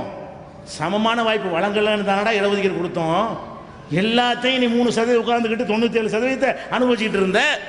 தலித்து மக்களுக்கு கிடைக்கல, பிற்பட்ட மக்களுக்கு கிடைக்கல, சிறுபான்மை மக்களுக்கு கிடைக்கல. அதுக்காக தான் இடஒதுக்கீடு கொண்டு வந்து இத்தனை வருஷம் நீ அனுபவிச்சுட்ட, அவனும் பங்கு கொடுறான்னு சொல்லி என்ன செய்கிறாங்க, இடஒதுக்கீடு கொடுக்குறாங்க. அதை நீக்கி போட்டு நாங்களா பார்த்து சமமாக தருவோம். நீங்களா பார்த்து சமமாக தந்து 60 வருஷம் பார்த்துட்டு இருக்கிறோமே, எப்படி தந்தீண்டு? 2000 வருஷம் பார்த்துட்டு இருந்தோமே, 2000 வருஷமா மக்களுக்கு எப்படி நீ சமமாக கொடுத்தீங்க? அந்த சித்தாந்த ஆட்சியில் உட்காந்து எப்படி சமமாக இருக்குன்னு தெரியாது எங்களுக்கு. அப்போ நாட்டில் உள்ள இடஒதுக்கீட்டு முறையை ஒழிப்போம். இன்னும் சொல்ல போனால் விபி சிங் எதுக்கு அவுத்தாங்க? விபி சிங் ஆட்சியில் இருந்தார்லங்க, பிஜேபி ஆதரவு கொடுத்துலங்க, எதுக்காக கவுத்தான்? மண்டல் கமிஷன் அறிக்கை அவர் கொண்டு வந்த ஒரே காரணத்துக்காக, இடஒதுக்கீட்டை கொண்டு வந்த ஒரே காரணத்துக்காக வேண்டி அவங்கள தீ வச்சு கொளுத்திட்டு தற்கொலை செஞ்சிட்டாங்க உயர் ஜாதி மக்கள்லாம் சொல்லி காட்டி பிஜேபியுடைய ஆதரவு வாபஸ் வாங்கி விபி சிங்கை கவுத்தாங்க. அப்போ இடஒதுக்கீட்டுக்காக வேண்டி இவ்வளவு கடுமையான எதிர்ப்பு உள்ள இவங்க சமமான வாய்ப்பு இப்படி தருவான். அப்போ இடஒதுக்கீடு பறிபோகும். இப்படி இந்த தேர்தல் அறிக்கை முழுசுமே இப்படி இருக்கா. கடைசியாக வர்றாங்க, நாட்டில் உள்ள மதர்சாக்கு உனக்கு என்ன சம்பந்தம்? நீ உனக்கு கோயிலை பற்றி பேசிட்டு நீ சாமியாராக போயிட்டு அரசியல் லாயக்கு இல்லை, அதை பேசி தொலைஞ்சிட்டு போகலாம். மதரசாக்கள் பாடசாலைகளாக திகழும் மதரசாக்கள், முஸ்லீம்களின் பாடசாலைகளாக திகழும் மதரசாக்கள் கணக்கு மற்றும் அறிவியல் ஆசிரியர்களை கொண்டு வர நவீனப்படுத்த போகிறோம். மதரசா கையில் எடுக்க போகிறாங்கிறாங்க.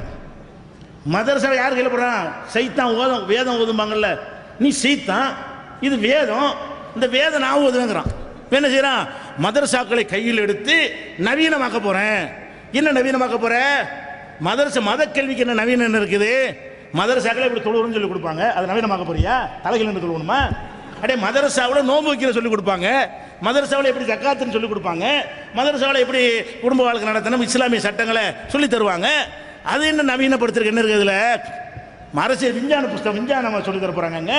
அதுக்குள்ள நிறுவனம் கிடையாது. மதரசாக்கள் முஸ்லீம் மக்கள் எப்படி வாழ வேண்டும், குர்ஆன் என்ன சொல்லுகிறது, நபி என்ன சொன்னார்கள், அதை கூட விட மாட்டோங்கிறாங்க. கடைசியா தேர்தலுக்கு சொல்கிறான், எல்லா மதரசாக்களும் சீலை வச்சு என்ன செய்வான், நான் ஆள் அனுப்புவேன். யார்? ராமகோபாலனை கொடுத்து உஸ்தாத் அனுப்பி வச்சிருவார். ஒரு பக்கம் ராமகோபால உஸ்தாது, இன்னொரு மதரசாக்கு அஜர்த்து உஸ்தாது, இப்படி போட்டு யார் என்ன நவீனப்படுத்த போறாங்க. அப்போ அப்பட்டமாக டிக்ளேர் பண்ணுறான், மதரசாவை கையில் எடுப்போங்கிறான், பள்ளிவாசலை கையில் எடுப்போங்கிறான், 2000 பேர் கொண்டு வர குவிச்சிருக்கிறான், இனியும் கொள்வோங்கிறான். அப்போ இந்த அளவுக்கு தெளிவாக டிக்ளேர் பண்ணிட்டு இருக்கோம். அமித்ஷா விட்டு எது கூட்டான்? அமித்ஷான்னு ஒருத்தனை இப்போ ஊபிக்கு அனுப்புனாங்க. இவன் தான் அவ்வளோ நின்று நடத்தினாள். யார்? இந்த அமித்ஷா என்பவன் தான் இவருக்கு வலது. யாருக்கு வலது? நரேந்திர மோடி. எந்த அளவுக்கு வலது? எந்த அளவுக்கு வலது? மாமா வேலை பார்க்குற வரைக்கும் வலது. ஒரு பொம்பளைய உழவு பார்க்கறதுக்காக வேண்டி 2 மாநில காவல்துறையும் பயன்படுத்தி அதிகாரிகளை பயன்படுத்தி அது நரேந்திர மோடிக்கு வேண்டப்பட்ட பொம்பளையாம். அந்த பொம்பளைக்கு செக்யூரிட்டி கொடுக்க யார்ட்டையும் பேசக்கூடாது, என்னுடைய ஆள் வேற ஆள்கிட்ட பேசக்கூடாது அப்படின்னு கூட சிரிக்கிறதுக்கு நெசத்தை சொல்றேன். அப்படிங்கிறதுக்காக வேண்டிய இந்த அமித்ஷா என்பவன் ஊழல் அதிகாரத்தை பயன்படுத்தி மாமா வேலை பார்த்தான். அது மாத்திரம் இல்லாமல் முஸ்லீம்களை கொன்று குவிச்ச முக்கிய குற்றவாளி அவன் தான். உத்தரப்பிரதேசத்திலிருந்து குஜராத்தில் அவனை அனுப்பி நீ உத்தரப்பிரதேச விளையாட்டை காட்டுன்னு அனுப்புனாங்க. அவன் என்ன செஞ்சான்? முசாஃபர் நகரில் போய் அங்கே ஒரு போலியா ஒரு சீடியை வெளியிட்டு, என்ன சீடி? முஸ்லீம் பையன் வந்து இந்து பொம்பளையெல்லாம் கற்பழிக்கிற மாதிரியும் அவளும் போய் கற்பனை நாடக டிராமா சம்பவமே கிடையாது. அப்படி ஒரு சீடியை போட்டு இந்து பெண்கள்லாம் முஸ்லீம்கள் கற்பழிக்கிறார்கள் பார்த்து கொண்டிருக்கலாமா அப்படின்னு பேசினா இவன். இந்த சீடியை நெசம் நினச்சிக்கிட்டு அந்த ஜாட் சமுதாய மக்கள் முஸ்லீம்களை கொண்டு கருவறுத்து இன்னைக்கு வரைக்கும் 50,000 பேர் ஊருக்கு திரும்பலை, முகாமில் இருக்கிறாங்க, மண்டபத்தில் இருக்கிறாங்க, எந்த வசதியும் இல்லாமல். எதுக்காக வேண்டி இந்த வெறியை ஊட்டினால் ஜெயிக்கலாம், முஸ்லீம்கள் பயந்துருவான், ஓட்டு போட வரமாட்டான். குஜராத்தில் ஓட்டு போட வராமல் வச்சு முஸ்லீம் ஆதரிக்கிறாங்கிறான். குஜராத்தில் முஸ்லீம் வாக்குச்சாவடி வர்றதே கிடையாது. ஏன் கொள்ளுவாங்க, 2000 பேர் காலி பண்ணியிருக்காங்க அப்படின்னு சொல்லி வீட்டில் முடங்க வைத்து விட்டு எங்கள் நாட்டில் கலவரமே இல்லை அப்படிங்கிற சீன் காட்டுறதுக்காக வேண்டி உள்ளதான் இந்த அமித்ஷா வச்சு பண்ணுறான். அப்போ இந்த மாதிரியான வேலையை நாளைக்கு செஞ்சால் என்ன ஆகுறது, நாடு என்ன ஆகும்? அப்போ நாட்டு மக்களை குஜராத் மாதிரி நினைத்து அழிப்பதற்கான சித்தங்களை போட்டு வன்முறையை தூண்டி அண்ணன் தம்பிகளாக வாழக்கூடிய மக்கள்லாம் பிரித்தாளுகிற ஒரு கொள்கையை வைத்திருக்கிற பாஜக வெளிப்படையாக அதை அறிவித்த பிறகு கூட இந்த அம்மா வாய் திறக்கல. கருணாநிதி வாய் திறந்தார், ஸ்டாலின் திறந்தார். அப்போ நம்ம ஆதரிக்கிறோம். எப்படி ஆதரிக்கிறோம்? தெளிவாக சொல்கிறோம். எவனும் இப்படி ஆதரித்து கிடையாது. திமுகவை ஆதரிப்பதற்காக நாங்கள் போய் ஸ்டாலினை பார்த்து பெட்டி வாங்கவில்லை, பார்க்கவே இல்லை. இதுவரைக்கும் கருணாநிதி அவர்களை போய் பார்க்கவும் இல்லை, நேரடியாக சந்திக்கவும் இல்லை, அவர்கள்ட்ட போய் ஆதரவு கொடுக்கவும் இல்லை. அறிக்கையில் ஆதரிக்கிறோம். எதனால? அது எதிர்பார்க்கிறவனுக்கு உள்ளது. நேரம் எதுக்கு போகணும்? ஹிண்டா தருவாங்க, ஆதரிச்சுட்டு பல்ல கட்டணம் செய்வாங்க, கவனிங்க, அவன் தான் போவான். எங்களுக்கு ஒன்றும் கிடையாது. எந்த காலத்தில் எவர்த்தையும் போய் கை நீட்டி நிற்க மாட்டோம். அதனால் எப்படி ஆதரிக்கிறோம்? கலைஞர் அவர்கள் இன்று எங்களுக்கு உறுதி தந்திருக்கிறார்கள். அறிக்கையில் ஆதரிச்சதுக்கு அறிக்கையில் உறுதி என்ன உறுதி? தௌஹீத் ஜமாத்துக்கு உறுதிப்பட சொல்கிறேன், மதவாத மோடியை ஆட்சியில் ஏற்பதற்கு நான் உடன்பட மாட்டேன், உறுதி தர்றேங்கிறார். ஏன் அந்த உறுதியை தந்தார் என்று சொன்னால், நம்ம ஆதரிக்கும் போது சொன்னோம், இதுவரைக்கும் நீங்கள் மோடி நண்பர்கள்லாம் சொன்னீங்க, இப்போ தேர்தல் களம் சூடுபிடித்த பிறகு மாற்றிக்கொண்டு சொல்கிறீர்கள். இதில் நீங்கள் உறுதியாக இருக்க வேண்டும். ஒட்டுமொத்த முஸ்லீம் சமுதாயம் திமுகவின் பக்கம் ஒரு காலத்தில் இருந்தது. கோவை கலவரத்தை ஒட்டி, குண்டு வெடிப்பை ஒட்டி முஸ்லீம்களுடைய வாக்கு பல வகையாக சிதற ஆரம்பித்தது. முதன் முறையாக இப்போதான் முஸ்லீம் வாக்குகள் எல்லாம் முழுசாக திமுகவை நோக்கி இப்போ திரும்பி இருக்கிறது. இதற்கு துரோகம் செய்கிற விதமாக நாளைக்கு நீங்கள் மோடியை வந்து ஆதரிக்கிற நிலை வந்து அதன் மூலமாக உங்களுக்கு ஆதாயம் கிடைக்குங்கிறதா முடிவு எடுத்தால், அப்படிதான் அடுத்தால் அந்த அடுத்த நாளே சட்டசபை தேர்தலுக்கான பிரச்சாரத்தை ஆரம்பிச்சிடுவோம். திமுகவை முதல் எதிரியாக டிக்ளேர் பண்ணுவோம். எவ்வளவு மக்கள் நம்பி விசுவாசத்தோடு உங்களுக்கு வாக்களித்திருக்கும் பொழுது அதுக்கு ஏற்கனவே செஞ்சீங்க. 2 பக்கம் பிரிஞ்சு கிடந்துச்சு. கோயம்புத்தூர் கலவர நேரத்தில் முஸ்லீம்கள்லாம் கையை விட்டாங்க அவரை. அதனால் அங்கிட்டு போன ஒரு சமாதானம் ஒரு வாய்ப்பு இருந்தது. இப்போ நாங்கள் எல்லாரும் ஒன்றுபட்டு நின்று ஆதரிக்கிறோம். எதுக்கு ஆதரிக்கிறோம்? ஒன்றுக்கு தான் ஆதரிக்கிறோம். அந்த அம்மா சொல்லலை, நீங்கள் சொன்னீங்க. அந்த அம்மா போகும்னு நினைக்கிறோம், நீங்கள் போக மாட்டேன்னு காட்டுறீங்க. அப்போ எதை நம்பி நாங்கள் வாக்களிக்கிறோமோ அதை நிறைவேற்றினால்தான் உங்களுக்கு பாதுகாப்பு. இல்லைன்னா ஒரு முஸ்லீம் வாக்குகளும் கிடைக்காம அடுத்த சட்டசபை தேர்தலில் நாங்கள் வேலை செய்வோம் சொன்னோம். அதை ஏற்று கலைஞர் அவர்கள் நினைச்சாரு, உறுதிமொழி கொடுத்துட்டார், கண்டிப்பாக போக மாட்டேன். எதிர்கட்சியா இருங்க, உங்களுக்கு அடுத்த சட்டசபை இருக்கு. இவ்வளவு பெரிய மக்களை இதுவரைக்கும் வந்தது கிடையாது, அழிக்க இயலாது. 40 லட்சம் மக்கள் ஓட்டு அப்படி திருமணம் செஞ்சோம்னா எவனாலே அழிக்க இயலாது. இந்த சாதகமான அம்சத்தை நீங்கள் பயன்படுத்திக் கொள்ளுங்கள். இந்த சமுதாயம் மாதிரி ஒரு விசுவாசமான சமுதாயம் எதுவுமே கிடையாது. நன்றி பாராட்டுவதில் ரொம்ப விசுவாசமா இருக்கும். அதனால் இத்தனை ஆண்டுகளாக ஒரு ஓட்டு வங்கின்னு சொல்ற அளவுக்கு இருந்துச்சு. கோவை கலவரம் வரைக்கும் திமுகவோட ஓட்டு வங்கி முஸ்லீம் மாறுனுச்சா? எவ்வளோ அரசியல் எம்ஜிஆருக்கு பின்னாடி கூட போகாத சமுதாயம். எம்ஜிஆருக்கு பின்னாடி எல்லாரும் போயிருக்கும் பொழுது காயல் பட்டத்தில் எம்ஜிஆரை விரட்டி அடித்த சமுதாயம். அப்படி விசுவாசமாக இருந்த சமுதாயத்தை இந்த கோவை கலவரத்தின் மூலமாக இழந்தீர்கள். மீண்டும் அந்த தப்பை செய்யாதீர்கள் என்று நாங்கள் அவர்களுக்கு அந்த வேட்பாளரை வைத்துக்கொண்டு சரியான எடுத்து சொல்லுங்க. பயங்கரமான பாரதூரமான விளைவு ஏற்படும் என்று சொல்கிறேன். அடுத்து இன்னொரு விஷயத்தை, இப்போ மோடிக்கு இவ்வளோ பில்டப் கொடுத்து பண்ணுறாங்களா, ஆட்சி பண்ணிடுவான்னு எல்லாத்தையும் விலைக்கு வாங்கிட்டான். இப்போ தேர்தல் கமிஷன் வாங்கி போட்டாங்க. தேர்தல் கமிஷன் குறிச்சிக்கிறேன், என் மேலே வழக்கு போகிறாங்க, அதை குறிச்சிக்கிறேன், தெளிவாக சொல்கிறேன். தேர்தல் கமிஷன் சங் பரிவாரத்தின் கைக்கூலியாக செயல்படுகிறது. எதனால் அப்படி சொல்கிறோம்? உத்தரப்பிரதேசத்தில் 6 மாதத்துக்கு முன்னாடி ஒருத்தன் பேசுகிறான், மோடி கையை வெட்ட வேண்டும். அதுக்கு இப்போ கேஸ் போடுறான். அது போலீஸ் போட்டால் பரவாயில்லை. தேர்தல் கமிஷன் என்ன போடுற? தேர்தல் கமிஷனுக்கு எப்போ அதிகாரம்? தேர்தல் தேதி அறிவித்த பிறகு பேசியிருந்தால் தான். இந்த 2 மாதத்தில் பேசியிருந்தால் என்ன செய்யலாம்? வழக்கு போடலாம். 6 மாதத்துக்கு வந்து பேசுகிற வீடியோ வெளியிடுறாங்க. அவன் பேசும்போது பக்கத்தில் ஒருத்தர் நிற்கிறான், அவன் செத்து போய் 3 மாதம் ஆச்சு. அப்போ அந்த வழக்கில் முஸ்லீம் என்ற காரணத்திற்காக வேண்டி அவனுக்கு அந்த தேர்தல் கமிஷன்ல இருந்து செய்யறான் வழக்கு போடுறான்னா இவன் எப்படி இந்த தேர்தல் கமிஷன் எப்படி தேர்தல் நடத்தும்? தமிழகத்தில் இந்த பிஜேபிக்கு வாய்ப்பு இல்லான்னு சும்மா இருக்காங்க நினைக்கிறேன். உத்தரப்பிரதேசத்தில் வட இந்தியாவில் எல்லாம் இவங்க வர கல்லவலை பார்த்துட்டு இருக்கிறாங்க. அது மாதிரி இந்த அமித்ஷாங்கிறவன் இந்த முசாபர் நகரில் நம்மளை அடித்தாங்க, நம்மளை நாடு கடத்தினாங்க, நம்ம இன்னும் போக முடியாமல் இருக்கிறோம். திரும்ப ஜாட் மக்கள்கிட்ட போய் நீங்கள் முசாபர் நகர் கலவரத்துக்கு பழிக்கு பழி வாங்க வேண்டுமானால் எங்களை ஆதரிங்கிறான். இன்னும் பழிக்கு பழி வாங்க வேணும். அது கேஸ் போட்டு வாபஸ் வாங்கிட்டாங்க. இனிமேல் செய்ய மாட்டேங்கிற வாபஸம். இவ்வளோ பெரிய பாரதூரமான விஷயத்தை பேசிட்டு இனிமேல் செய்ய மாட்டேன்டானா, அதனால் வாபஸ் வாங்கிட்டோம். அதே நேரத்தில் அந்த ஆசம் கான் ஒருத்தர் அவர் பேசினார். என்ன பேசினார்? கார்கில் போரில் முஸ்லீம் ரெஜிமெண்ட் ராணுவத்தில் இருக்குது, ராணுவத்தில் பிரித்து வச்சுக்கிறாங்க. என்ன உணவு பிரச்சனைலாம் வருங்கிறதுனால பலரும் கலந்துருந்தால் சண்டை வந்துடக்கூடாதுங்கிறதுக்காக வேண்டி சீக்கிய ரெஜிமெண்ட் முஸ்லீம் ரெஜிமெண்ட் வச்சிருக்கிறாங்க. அந்த முஸ்லீம் ரெஜிமெண்ட் தான் போய் கார்கில்ல போய் அடித்து விரட்டினது. இது ஆதாரப்பூர்வமான வரலாற்று உண்மை. முஸ்லீம் ரெஜிமெண்ட் தான் கார்கில் போரில் பாகிஸ்தானை விரட்டி அடித்து அந்த கார்கிலை கைப்பற்றியது. இதை சொன்னதுக்காக வேண்டி ராணுவத்தில் பிரிவினை ஏற்படுத்தின கேஸ் போடுறாங்க. அப்போ அந்த ராணுவத்தில் என்ன வச்சிருக்கிற முஸ்லீம் ரெஜிமெண்ட்டை, முஸ்லீம் ரெஜிமெண்ட் நீ வைக்க போய் தானே பேசினா, ஒரு பொது ராணுவம் வச்சு தான் பேசியிருப்பான் அவன். இது தேசத்தை பாராட்டுற விஷயம் தானே. இந்த நாட்டுக்கு நாங்கள் தியாகம் செய்தோன்று சொன்னானா, யுத்தம் செய்ய சொன்னானா, நல்ல விஷயம் சொல்லியிருக்கிறா. இதுக்கு கேஸை போட்டு பிரச்சாரம் பண்ணக்கூடாது, பேரணி கலந்து கொடுக்கூடாது, எந்த கூட்டம் பேசக்கூடாது. இன்னைக்கு வரைக்கும் நிற்கல. அமித்ஷா பழிக்கு பழி வாங்கணுங்கிறான், அவனுக்கு தடை நீக்கம் வர தூண்டி விட ஆரம்பிச்சுதான். ஆசம் கான் என்ன செய்யறாரு? தேசத்துக்காக நாங்கள் பாடுபட்டோங்கிறாரு. அவனால வழக்கு, அவன் வெளியே நடமாடக்கூடாது, பிரச்சாரம் பண்ணக்கூடாது, மேடையில் ஏறக்கூடாது, இந்த மாதிரி கூட்டம் நடந்து அவனை ஏற்றக்கூடாது. இவ்வளவு கெடுபடி பண்ணுனா இந்த தேர்தல் கமிஷன் என்ன, அது ஒரு அச்சமாக இருக்குது. இந்த தேர்தல் கமிஷன் என்ன கள்ள வேலை பார்த்தாங்களோ, ஒழுங்காக நடக்குமா, மிஷின் செட் பண்ணிவிட்டாங்களா, பல சந்தேகங்கள் வருகிறது. அப்படி ஏதாவது மோடி கிடி ஜெயிச்சு வந்தான்னு சொன்னா கண்டிப்பா பாதி வேலை தேர்தல் கமிஷன் வேலையை தான் இருக்கும். அதனால தேர்தல் கமிஷனுடைய இந்த விஷயத்தை வன்மையாக கண்டிக்கிறோம். கடுமை தேச துரோக செயலை, சட்டத்துக்கு விரோதமான செயலை இந்த தேர்தல் இந்தியாவுடைய தேர்தல் கமிஷன் செய்து கொண்டிருக்கிறது. தமிழகத்தில் அது மாதிரி சம்பவம் நடக்காவிட்டாலும் இந்திய தேர்தல் கமிஷன் அப்படித்தான் நடந்து கொண்டிருக்கிறது என்பதை எங்களுடைய கண்டனமாக பதிவு செய்து கொள்கிறோம். என வரக்கூடிய நாடாளுமன்ற தேர்தல் நெருங்கிவிட்டது. உங்களுடைய வாக்குகளை 2 வேட்பாளர் வந்திருக்கிறாங்க, அவங்களுக்கு உதயசூரியன் சின்னத்தில் போடுங்க. இன்னொரு வேட்பாளர் வரல, அவர்களுக்கு உதயசூரியன் சின்னத்தில் வாக்களிப்பீங்களா? பத்தல, எல்லாம் திரள வாக்களிப்பீங்களா? நோக்கம் யார் வரணுங்கிறது இல்லை, மோடி வரக்கூடாது. அன்பார்ந்த